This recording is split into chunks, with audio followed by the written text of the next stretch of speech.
cardíacos con el ciclo cardíaco. Recuerdan que hemos hablado también de las válvulas y en el diagrama de Huygens están el fonocardiograma y nos muestra dos tonos cardíacos. En realidad hay 4 tonos cardíacos, pero no nos vamos a ocupar ahora de los otros dos, solamente del primero y del segundo. El primer tono está relacionado con el cierre de las válvulas auriculoventriculares. ¿Cuándo ocurre el cierre de las válvulas auriculoventriculares? Al final de la diástole y al inicio de la sístole. Cuando empieza el periodo de contracción isovolumétrica. ¿Vean? Empieza el periodo de contracción isovolumétrica y aumenta la presión en el ventrículo y se cierran las válvulas auriculoventriculares. ¿Por qué? Porque para evitar el flujo retrógrado. ¿Para qué sirven entonces las válvulas? Para evitar el flujo retrógrado. El segundo tono va a ocurrir al final de la sístole, cuando en realidad durante el periodo de relajación isovolumétrica, cuando la presión empieza a caer en el ventrículo, la presión es menor a 80 milímetros de mercurio, esta presión es superada por la presión de la aorta y la sangre intenta volver al ventrículo y cierra la válvula, ¿no es verdad? Y el cierre de estas válvulas va a ocasionar el segundo ruido. Entonces, tenemos un primer tono y un segundo tono que están directamente relacionados con el cierre de las válvulas. El primer tono al inicio de la sístole y el segundo tono al final de la sístole. Es la relación de los tonos cardíacos entonces con el bombeo, ¿no? Ahora, ya hemos hablado de la generación de trabajo por el corazón, recuerdan. En realidad el trabajo que genera el corazón lo va a emplear más que nada en generar presión, ¿no? Una parte del trabajo va a ser impulsar la sangre hacia las arterias, pero esta parte del trabajo que hace el corazón es pequeña y no influye gran cosa en la circulación. La principal digamos, inversión de trabajo del corazón es generar la fuerza, la presión que va a desarrollarse dentro del ventrículo y que luego se va a transmitir hacia las arterias para que la sangre circule. La sangre va a circular de un lugar de mayor presión a uno de menor presión. Hemos hablado también de esto en las anteriores clases. Ahora, hay 3 variables que tienen que ver con con el trabajo del corazón y la generación de la fuerza el corazón es capaz de enviar, de desarrollar para enviar sangre hacia la circulación. Una variable es la precarga, ¿sí? Este es un concepto importante que no se tienen que olvidar porque van a hablar de precarga toda su vida, hoy en el corazón. La precarga está relacionada con el volumen telediastólico, es decir, podemos decir, la cantidad de sangre que está presente en el corazón al final de la diástole, en el ventrículo particularmente, y que genera una presión también dentro del ventrículo. Esta cantidad de sangre es lo que llega desde la periferia a través de las venas. Por eso también la precarga está relacionada con el retorno venoso. Si aumenta el retorno venoso, va a aumentar la precarga. Si disminuye el retorno venoso, si llega menos sangre desde la periferia, va a disminuir la precarga, porque claro, está directamente relacionada con la cantidad de sangre que está retornando al corazón desde la periferia. El otro concepto es la poscarga, es la presión a la que tiene que vencer el corazón, la fuerza de contracción del corazón, para poder inyectar la sangre hacia la circulación. ¿Quién establece la poscarga? En realidad esta poscarga está dada por la presión que está en las arterias, ya sea en la pulmonar o en la aórtica. Y esta poscarga también está muy vinculada con la resistencia periférica que se produce por la contracción de las arteriolas. Ahora, ven, cuando aumenta la presión arterial, ¿sí? La presión a nivel de las arterias, la presión en la aorta, por ejemplo, va a aumentar la poscarga. Normalmente, ¿cuánto es la presión en la aorta durante la diástole? 80 milímetros de mercurio, ¿recuerdan? 80 milímetros. Cuando hemos visto la curva de presión de la aorta, hemos visto que la presión en la aorta es de 80 milímetros de mercurio. Esa es la poscarga. A esa presión tiene que vencer el corazón, si no, no va a poder inyectar la sangre hacia la circulación.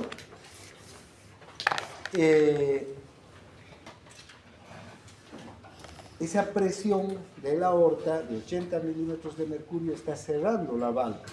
Y si el corazón quiere abrir la válvula, tiene que superar los 80 milímetros de mercurio, si no, no va a inyectar. Cuanto mayor entonces sea la presión diastólica en una persona hipertensa, por ejemplo, que tenga 100 de presión diastólica, ¿no? Entonces al corazón le va a costar más abrir y el corazón va a tener que esforzarse más para abrir la válvula.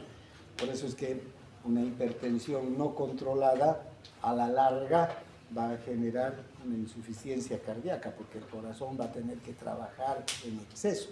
Muchos fármacos que utilizamos, por ejemplo, son capaces de disminuir estos parámetros, disminuir la precarga, disminuir la poscarga para aliviar el trabajo cardíaco y mejorar su rendimiento cuando hay alteraciones como la hipertensión. En la hipertensión, por ejemplo, que hay fármacos que pueden disminuir la pre y la poscarga, hay otros que pueden disminuir la poscarga dilatando los vasos, haciendo que entonces al corazón le cueste menos inyectar hacia la circulación la sangre que le ha llegado en las venas. Entonces, esta pre y poscarga, estos conceptos son muy importantes que tengan ustedes en cuenta. Otro aspecto importante es la contractilidad del corazón. El corazón se contrae, es un músculo que se va a contraer a partir de los estímulos que vaya a tener, ¿verdad? Normalmente, vean, el corazón se autorregula, el corazón tiene su propio automatismo, es el nódulo sinusal, como hemos visto. Vamos a volver a hablar del nódulo sinusal, a ver si tenemos tiempo ahora. Es el nódulo sinusal el que va a producir el potencial de acción bastante eléctrica, que va a despolarizar el ventrículo y va a terminar con la contracción del ventrículo. Ahora, vean, el músculo cardíaco, como todos los músculos, tiene una característica de que, en especial, esta es una característica que tiene junto con el músculo liso, que cuanto más se estira el corazón, con mayor fuerza se va a contraer. Mayor es el estiramiento, mayor es la fuerza de contracción. Entonces, el corazón se va a contraer en respuesta a la cantidad de sangre que llega a las cámaras. En realidad, hablaríamos del ventrículo. Cuanto mayor cantidad de sangre llega al ventrículo, el corazón se va a estirar con más fuerza o con mayor intensidad, pero se va a contraer también con mayor fuerza para inyectar esa sangre. Entonces, el corazón tiene un mecanismo intrínseco de regulación del bombeo y de la contracción cardíaca. Este mecanismo intrínseco es el mecanismo de Frank-Starling. El mecanismo de Frank-Starling nos dice que a volúmenes crecientes de retorno venoso, el corazón es capaz de adecuarse a esos volúmenes, ¿sí?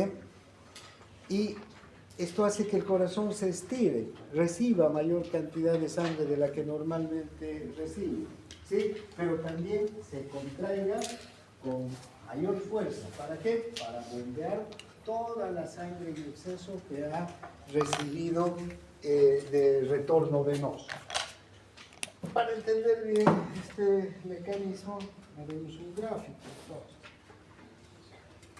Como digo,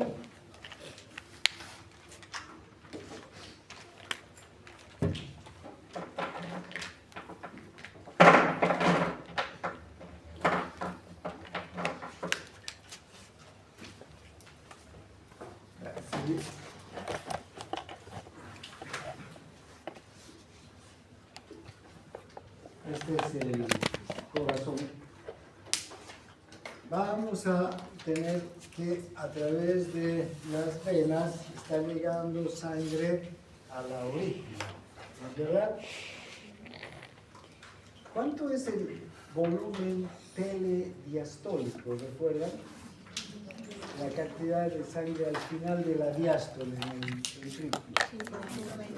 120. El volumen telediastólico es igual a 120 mililitros.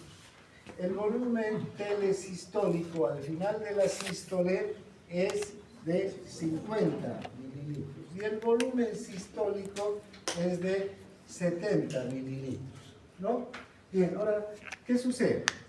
Vean, si normalmente al final de la sístole tenemos 50 ml en el corazón, ¿sí?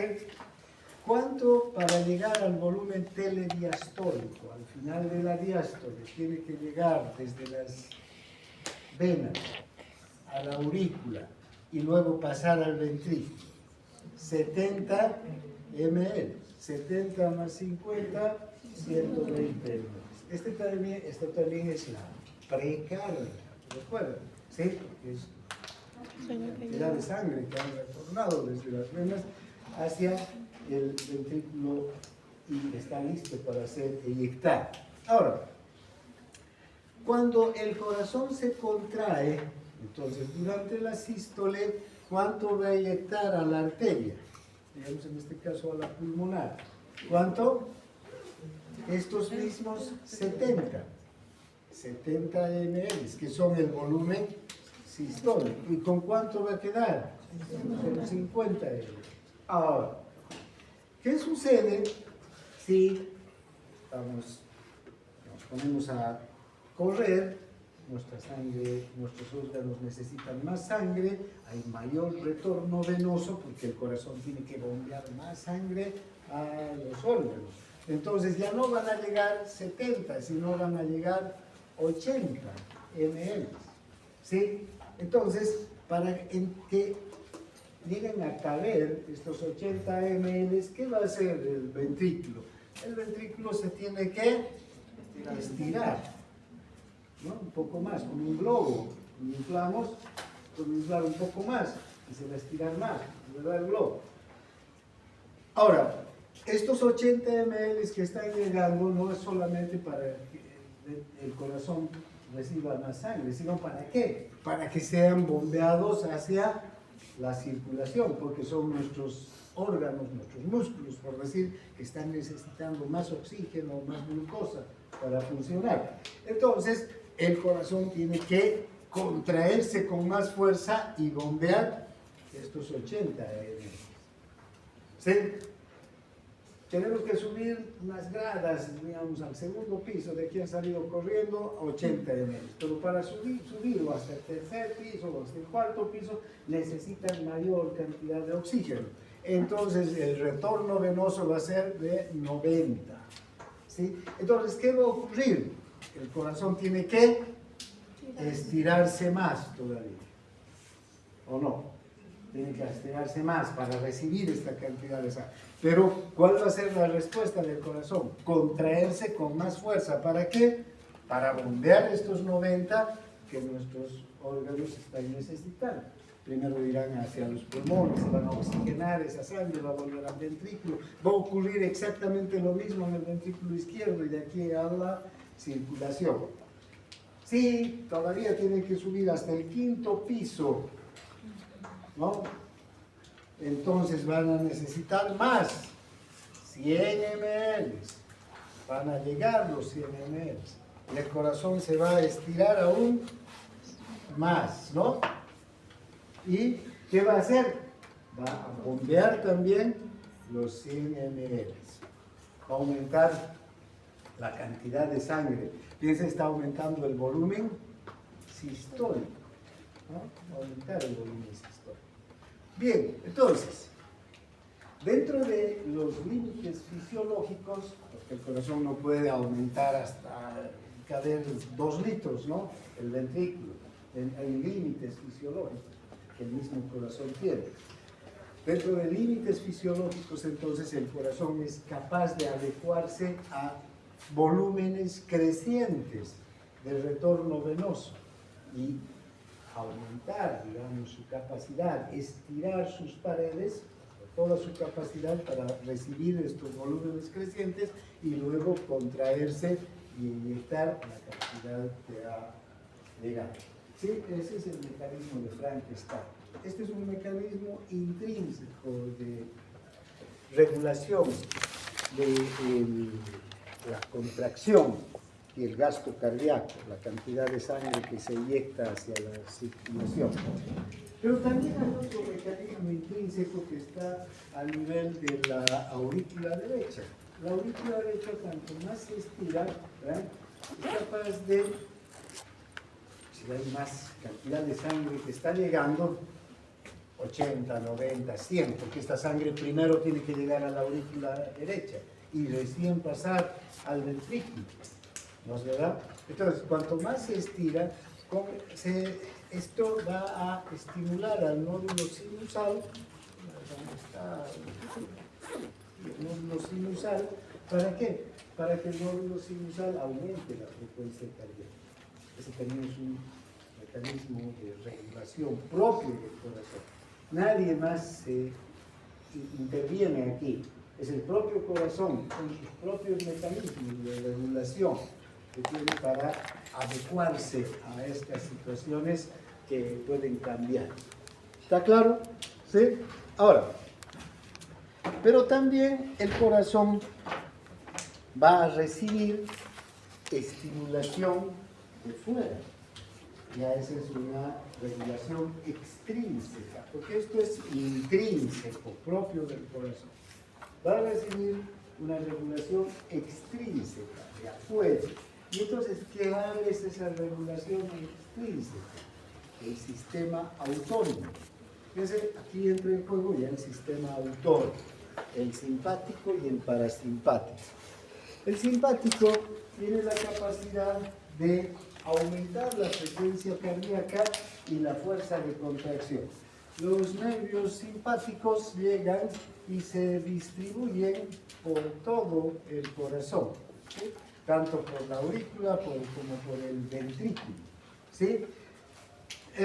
Si ustedes recuerdan, cuando hemos hablado del sistema nervioso autónomo, el simpático tiene un neurotransmisor que es la noradrenalina, pero también la adrenalina, ¿sí?, que cuando hay una estimulación simpática se produce en la médula de la glándula suprarrenal y sale a la circulación, ¿no es verdad?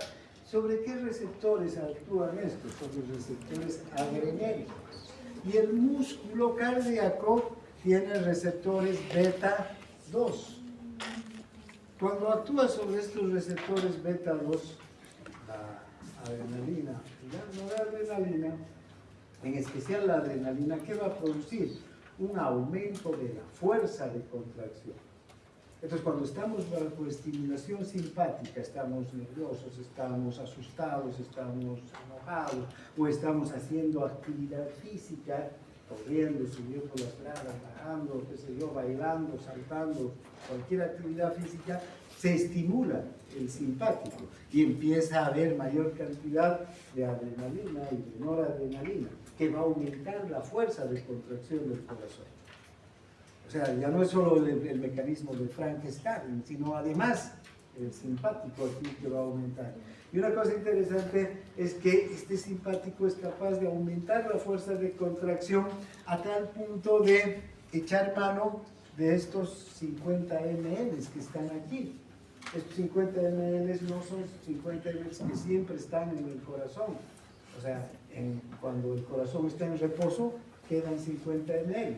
Pero si nuestro organismo, nuestros tejidos periféricos, los músculos, el cerebro, etc., necesitan mayor cantidad de sangre, fíjense, entonces, si llegó 100 más 50, ¿cuántos serían? 150. El mecanismo de Frankenstein va a devolver los 100, pero el simpático es capaz de contraer todavía más al corazón a tal punto de que de estos 50 eche mano 10. Entonces va a inyectar 150 hacia la circulación, mayor cantidad todavía de sangre, va a aumentar la sangre y desde luego glóbulos rojos, oxígeno, ¿no? Hemoglobina, oxígeno que va a necesitar nuestros tejidos. Si se contrae con mayor fuerza, la estimulación simpática es mayor, aquí va a echar mano, ¿cuánto? 20 o 30. Pero, ¿y entonces qué va a pasar? El volumen telesistólico, del que hablamos, que son 50 ml, va a empezar a disminuir. Porque este es un volumen de reserva que tenemos en el corazón. ¿Sí? Entonces, vean el simpático lo que es capaz de producir. Pero también el simpático inerva el nódulo sinusal. Y en el nódulo sinusal también hay receptores beta 1, ¿sí? Igual que en el músculo cardíaco. Pero estos receptores beta 1 ya no están, estos receptores beta 1 están vinculados al aumento de la concentración de calcio dentro del músculo cardíaco. Y el calcio es el que va a producir la contracción, ¿no? Es el encargado de la meseta, va a aumentar la contracción, la fuerza de contracción. Aquí en el nódulo sinusal y el calcio nada tiene que ver. Aquí en el nódulo sinusal es el sodio el que se va a aumentar. Va a aumentar la permeabilidad al sodio con la presencia de la adrenalina en el receptor beta 1. Es otro receptor diferente al receptor que está aquí. Y este receptor va a hacer que el corazón se despolarice más rápidamente y aumente ¿qué cosa? La frecuencia cardíaca.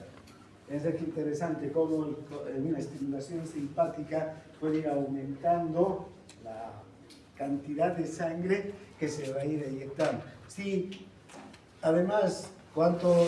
100 llegó más 30, digamos, que echó mano el corazón del volumen telesistólico, ¿cuánto vamos a tener de sangre que se está inyectando? 130, ¿no? Ya hacia la circulación. Casi se ha duplicado la cantidad de sangre que normalmente inyecta el corazón hacia la circulación. Estamos ya en una actividad intensa. Pero además el nódulo sinusal empieza a despolarizarse más rápidamente. Normalmente el nódulo sinusal se despolariza a 70 latidos por minuto. ¿Sí? Pero si hay una estimulación simpática, puede subir a 80, puede subir a 90, a 100 e incluso duplicar, ¿no? Una actividad intensa, por ejemplo, ¿no? Puede llegar a... Pero digamos que al subir las gradas ustedes a toda velocidad lleguen hasta 110 latidos por minuto fácilmente. Cuando entramos en actividad podemos llegar hasta 110 latidos por minuto. 110 entonces tiene... ahora fíjense, la cantidad de sangre que nosotros inyectamos a la circulación por minuto, que es el volumen minuto o gasto cardíaco, es igual a gasto cardíaco es igual a frecuencia cardíaca por volumen sistólico. Entonces ven Normalmente este gasto cardíaco va a ser frecuencia cardíaca 71 latidos por minuto, pongamos digamos, promedio, por volumen sistólico, ¿cuánto? 70. Multipliquen 71 por 70, vamos a tener aproximadamente 5.000 mililitros. ¿Qué es ese gasto cardíaco normal? Vamos a hablar de 5.000 mililitros o 5 litros por minuto. La cantidad de sangre que se inyecta en un adulto joven, sano, cada minuto, ¿no? Entonces, vean, ahora, fíjense las dos variables, si pueden subir cuando hay una estimulación simpática y con el mecanismo de Frankenstein y más. El gasto cardíaco va a tener entonces una estimulación simpática potente, la frecuencia cardíaca, ¿hasta cuánto hemos dicho que puede subir? 110, pongamos. Por el volumen sistólico, ¿hasta cuánto? 130, pongamos. Multipliquen 110 por 130. Multipliquen.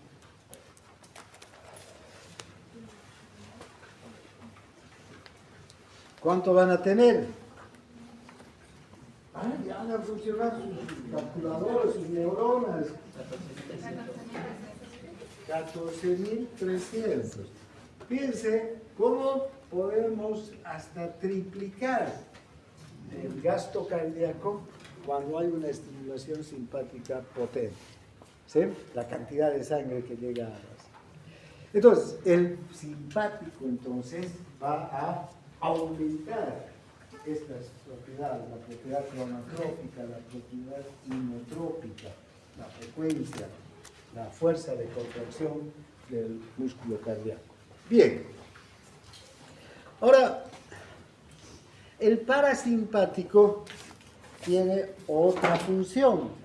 Fíjense, el parasimpático, el vago, llega al corazón, pero se distribuye generalmente por las aurículas y sobre todo por el sistema de conducción, el nódulo sinusal y el nódulo auriculoventricular. No tiene ninguna acción sobre el ventrículo, o sea, el parasimpático no interviene en la fuerza de contracción. ¿Dónde va a intervenir el parasimpático? En la frecuencia cardíaca. Aquí, recuerden, hay receptores M2, muscarínicos 2, ¿no? El M2. Ese receptor está vinculado con la inhibición. Este receptor, ¿qué es lo que hace cuando llega la acetilcolina? Ya no la noradrenalina, sino la acetilcolina. Va a abrir canales de potasio. El potasio va a salir y la va a hiperpolarizar al nódulo. Y si el nódulo está hiperpolarizado, va a disminuir la frecuencia cardíaca. Entonces, el parasimpático va a ser lo contrario del simpático. Va a empezar a disminuir la frecuencia. Y cuando hay dominio, digamos, del parasimpático en nuestro organismo, ¿no? Cuando estamos relajados, descansando, echados, sin hacer mínima actividad física. Y es más, cuando comemos, cuando estamos en un proceso digestivo, ¿no?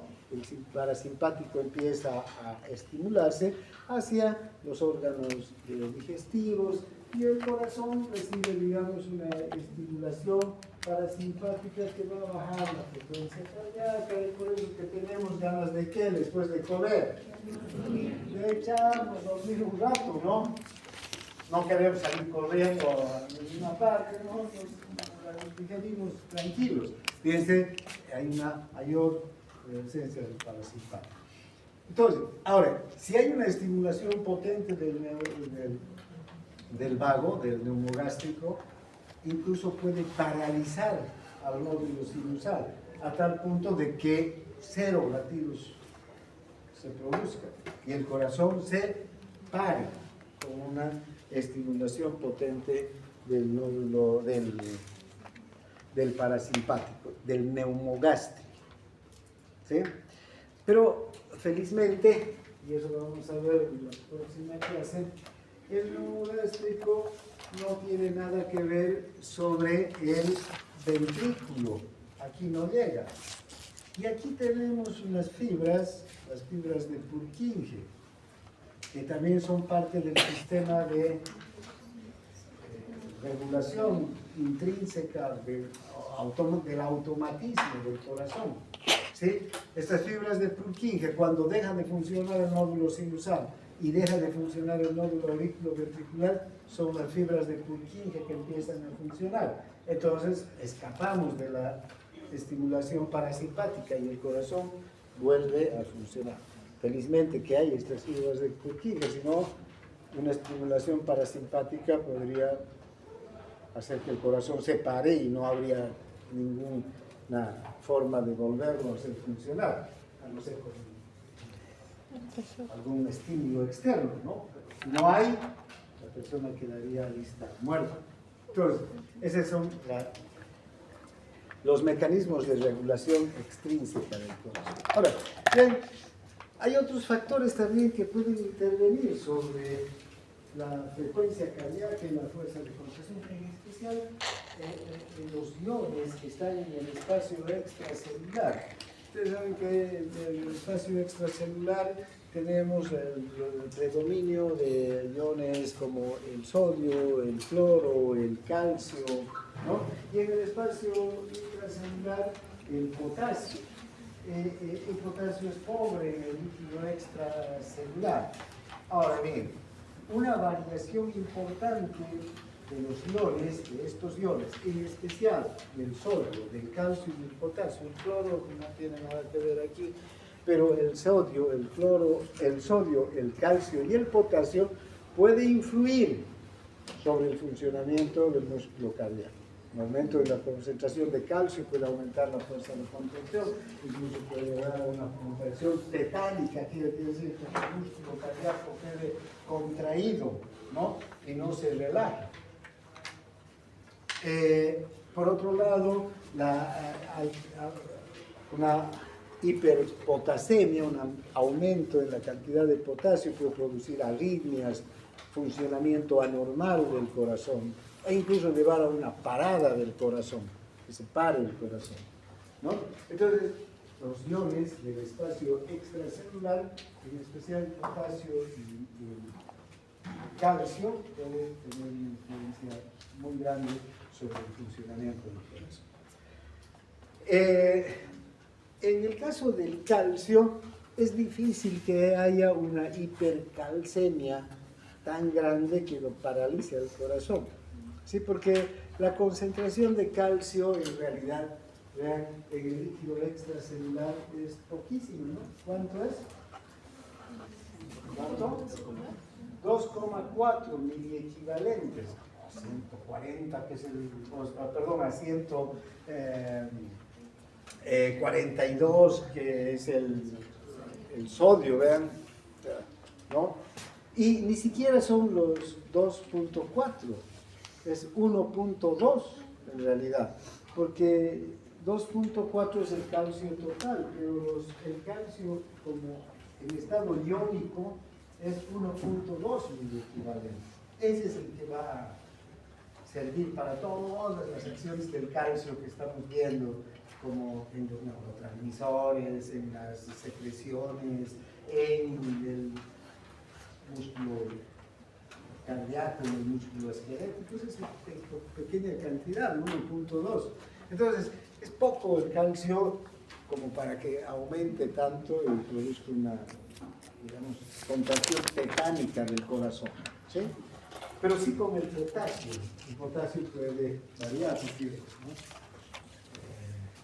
Cuando hablemos en renal de cómo el organismo regula el potasio, nosotros tenemos ¿cuántos miliequivalentes de potasio en el líquido extracelular?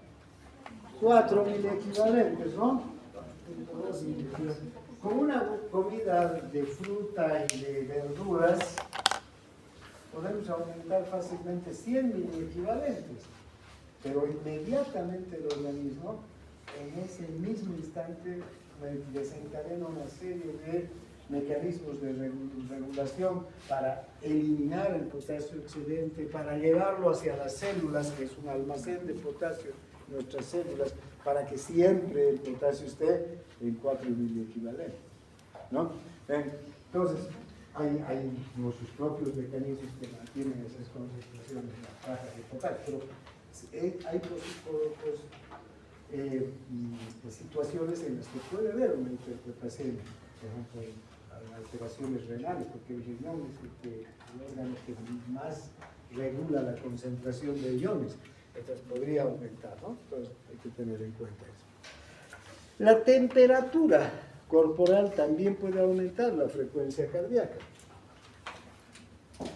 Si tenemos una fiebre, por ejemplo, ¿no? Van a ver que en pacientes con fiebre la frecuencia cardíaca va a aumentar. Nuestra frecuencia cardíaca se mantiene estable debido a que también nuestra temperatura es estable, ¿no? Pero fíjense, si aumenta la temperatura cuando tenemos fiebre, puede aumentar. Se dice que puede aumentar a razón de 10 latidos por cada grado de temperatura que suba el organismo, la temperatura corporal. No la temperatura externa, porque si no ahí estaríamos aumentando y disminuyendo de entrar de un cuarto a otro, ¿no? Uno que está frío a uno que está caliente, pero no, la temperatura corporal. Nosotros tenemos esta frecuencia cardíaca de 71, entonces a una temperatura de 37 grados, ¿no? Y se mantiene, a no ser que haya una estimulación simpática. Pero desde el punto de vista de la temperatura, si subiera esa temperatura a 40, entonces podría subir hasta 30 latidos por minuto, ¿no? La frecuencia cardíaca.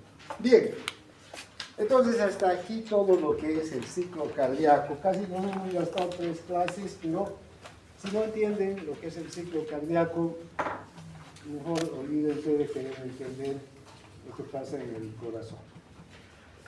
Bien, ahora veremos primero qué hora es.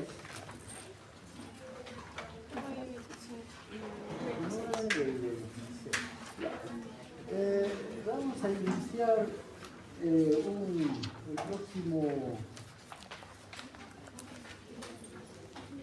tema, que es la excitación rítmica del corazón.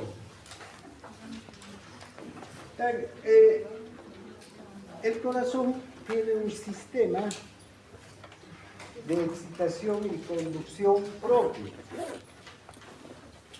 que no tienen los otros músculos. El músculo esquelético y el músculo liso tienen su propio sistema, tienen un mecanismo de excitación externo, ¿no?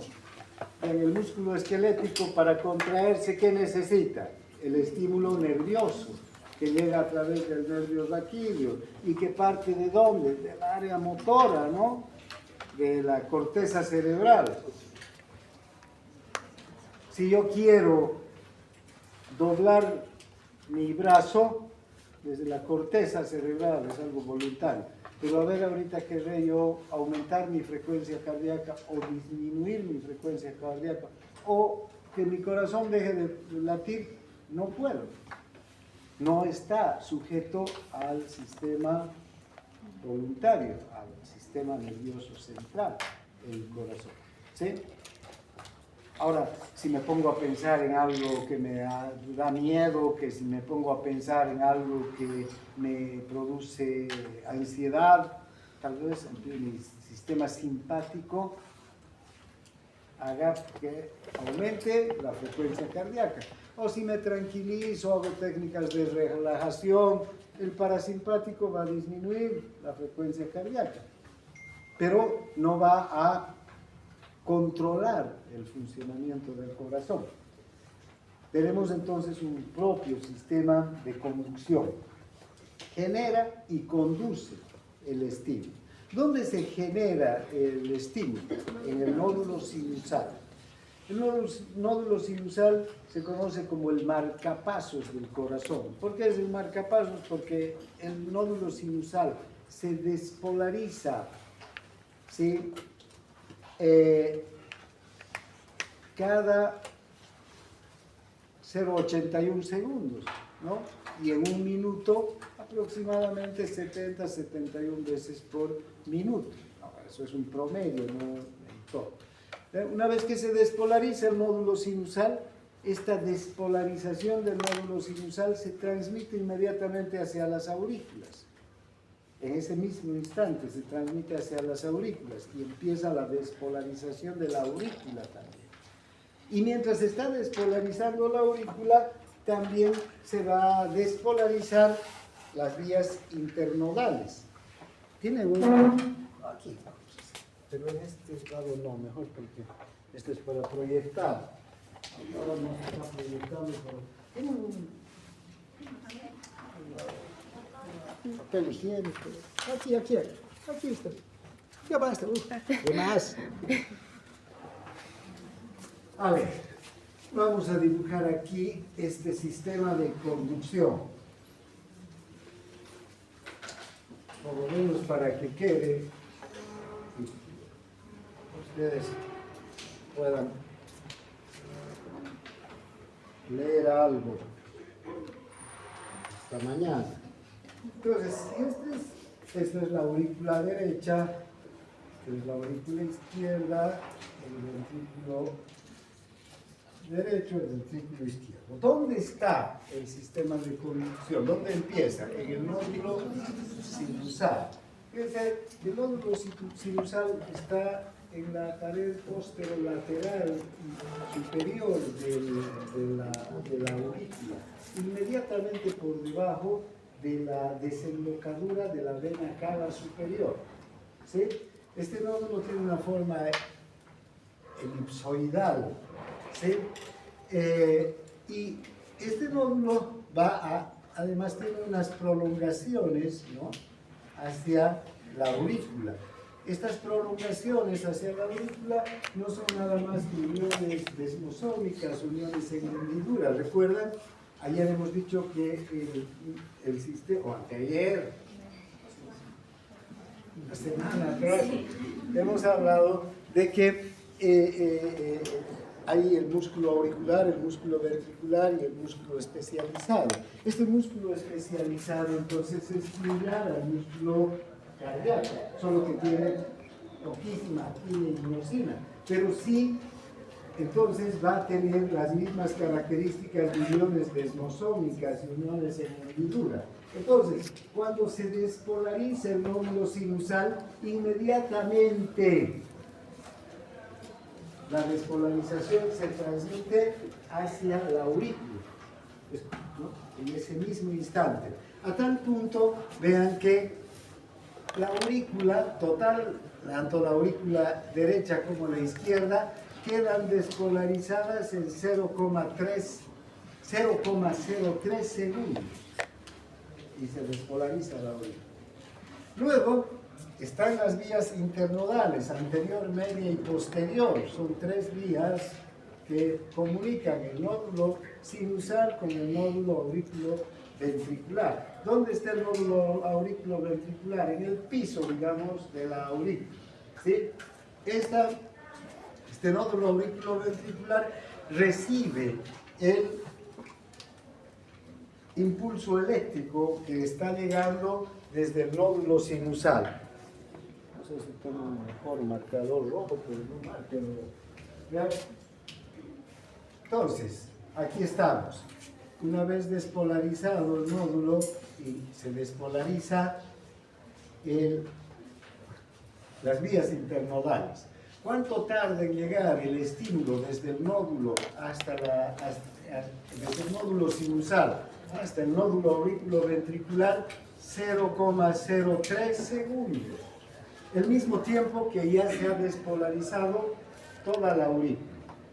Y luego ingresa al nódulo auriculoventricular. Este nódulo tiene una característica. Tiene menos uniones desmosómicas, uniones en hendidura. ¿Sí? Entonces, los canales con los que circulan los iones son más estrechos, si quieren ustedes. Entonces los iones se frenan en su velocidad. y va a tardar aquí 0,09 segundos en atravesar el estímulo, el nódulo auriculoventricular. Después, recuerden, entre la aurícula y el ventrículo, o entre las aurículas y los ventrículos, está un tabique fibroso que separa al sincitio, al músculo auricular del músculo ventricular. Estos son dos músculos independientes que están separados por el tabique. Este tabique es aislante, no permite el paso de los iones desde este sincitio a este otro sincitio. La aurícula entonces se despolariza independientemente del ventrículo. Para que se despolarice el ventrículo tiene que pasar el estímulo al ventrículo. ¿Y cómo lo hace? A través de otra vía, ¿no? Este es un haz penetrante que penetra en el tabique, lo perfora al tabique y pasa hasta el ventrículo. También este se llama haz auriculoventricular. ¿Cuánto tiempo tarda en pasar el tabique, el estímulo? 0,04 segundos. ¿Sí?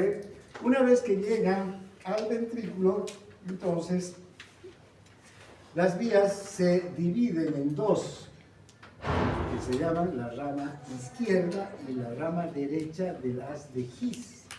Y estos dos haces, los haces de His, derecho o izquierdo, terminan en unas ramificaciones que se conocen como fibras de Purkinje. ¿Sí? Estas fibras se distribuyen por todo el músculo ventricular. ¿Sí? Entonces, el estímulo también aquí va a seguir corriendo. ¿Y cuánto va a tardar en atravesar todas el haz de His y las fibras de Purkinje? Unos 0,03 segundos. Muy veloces son estas fibras de Purkinje para llevar el estímulo hacia el músculo. Pero de las fibras tiene que pasar al músculo y el músculo se tiene que despolarizar, así como se ha despolarizado la aurícula. ¿En cuánto tiempo se despolarizó la aurícula? 0,03 segundos. Entonces, aquí también el músculo se va a despolarizar en otros 0,03 segundos aproximadamente. Entonces, vean cómo va la cosa. Si sumamos, la aurícula se despolariza en 0,03 segundos e inmediatamente después se contrae. Cuando se contrae la aurícula pasa la sangre de la aurícula al ventrículo y el ventrículo queda lleno. Hasta que ocurre todo eso, la despolarización de la aurícula y la contracción de la aurícula, el estímulo ha llegado a las fibras de Purkinje, no, a los haces de His, ¿no es verdad? ¿Y cuánto tiempo ha pasado? 0,03 más 0,09 más 0,04. Todo esto va a ser 0,16 segundos. Acuérdense bien de este tiempo, porque esto también es un intervalo que vamos a ver en el electrocardiograma. Cuando empecemos a interpretar el electrocardiograma, este tiempo es importante. Bueno, entonces en este momento el ventrículo ha recibido ya la sangre y está empezando a despolarizarse. ¿Y en cuánto tiempo se despolariza el ventrículo? Vean, 0,03 que pasa por las fibras de Purkinje, más 0,03 en el propio ventrículo es 0,06 segundos. También recuerden este tiempo porque el complejo QRS más o menos va a estar vinculado con este tiempo del electrocardiograma. ¿Sí? Entonces, ¿cuánto tardará en despolarizarse todo el corazón? 0,16 más 0,6, 0,22 segundos se despolariza todo el corazón. A los 0,22 segundos después de que se ha iniciado el estímulo en el nódulo sinusal, va a empezar a contraerse recién el ventrículo. Ya está lleno el ventrículo de sangre. ¿Por qué? Porque ya la aurícula le ha pasado la sangre. Vean la necesidad de que tengamos dos sincítios o dos músculos independientes. Este músculo, mientras el ventrículo se está contrayendo, este músculo se está llenando, se está relajando. Y cuando el ventrículo está vacío, como 50 ml de volumen sistólico, pero vacío, digamos, este músculo se empieza a vaciar. Primero, en el primer tercio de la diástole, ¿qué pasa? Se abren las válvulas y pasa el 80% de la sangre. En el segundo tercio pasa muy poca sangre. Y en el tercer tercio, en el momento en el que se ha despolarizado ya la aurícula, se contrae y pasa el 20% restante. Todo eso lo hace, todo ese tiempo es 0,16 segundos necesarios para que el ventrículo esté lleno, se despolarice y eyecte la sangre. ¿Está claro? ¿Sí? Bien, entonces hasta aquí vamos a ver hoy día. Les voy a entregar sus exámenes.